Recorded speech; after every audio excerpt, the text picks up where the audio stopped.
How's it going, ladies and gentlemen? Welcome to Catching Cars. My name is Isaiah, and this right here is the key to our test vehicle today. Thanks to Drive, we have this 2022 Land Rover Range Rover Sport.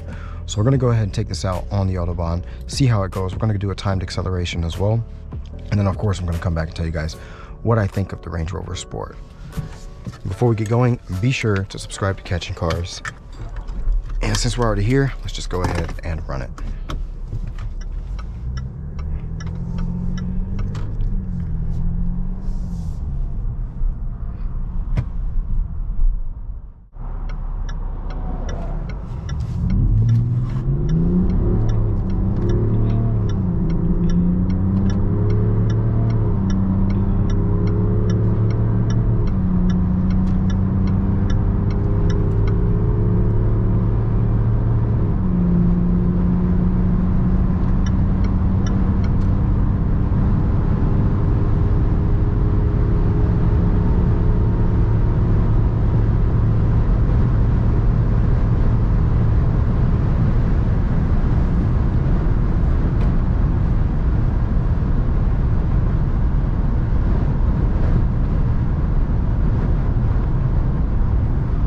Alright, so let me start off by saying the Range Rover Sport is not perfect. The infotainment is very laggy.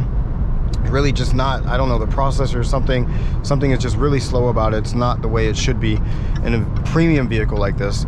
Also the head-up or the gauge cluster here, the digital gauge is just really, everything is just too finicky and weird to configure and to set up and to use.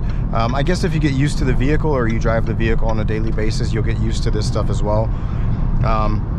But it's really just too complicated. One thing I can say though, I haven't been as annoyed by the assistance system features in this vehicle. They have not annoyed me yet.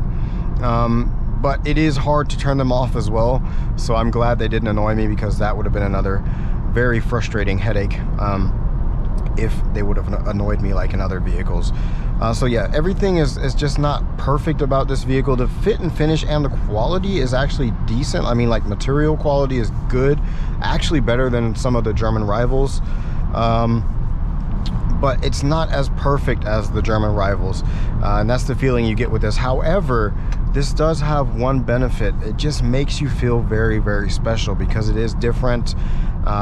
It looks really, really nice, especially this black on black one. I've gotten a lot of comments, and or positive comments. A lot of people walked up to me, said, hey, nice car, blah, blah, blah. And I really liked just walking up to this thing and then getting in and driving it. And it just feels very solid when you drive it along the road.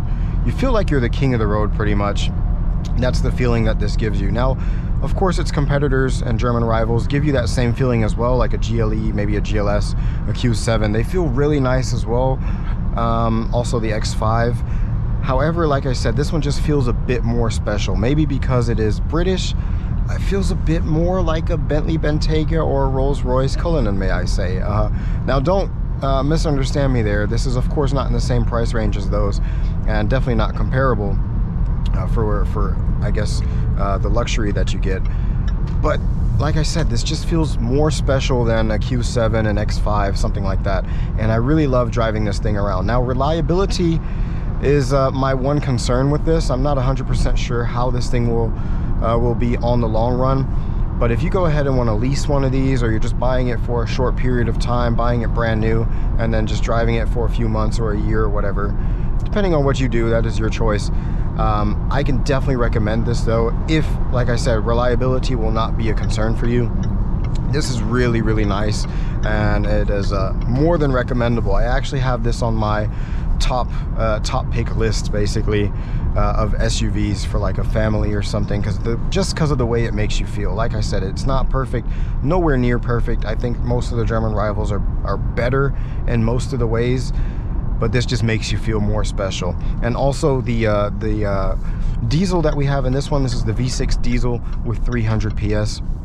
Sounds really nice actually for a diesel. It's one of the better sounding diesels that I've ever heard, and I really, really like it. So once we get up here, I'm gonna gun it one more time, and then we're gonna end the video after that. So be sure to catch me in the next video, and subscribe, like, comment down below, and I'll see you guys next time.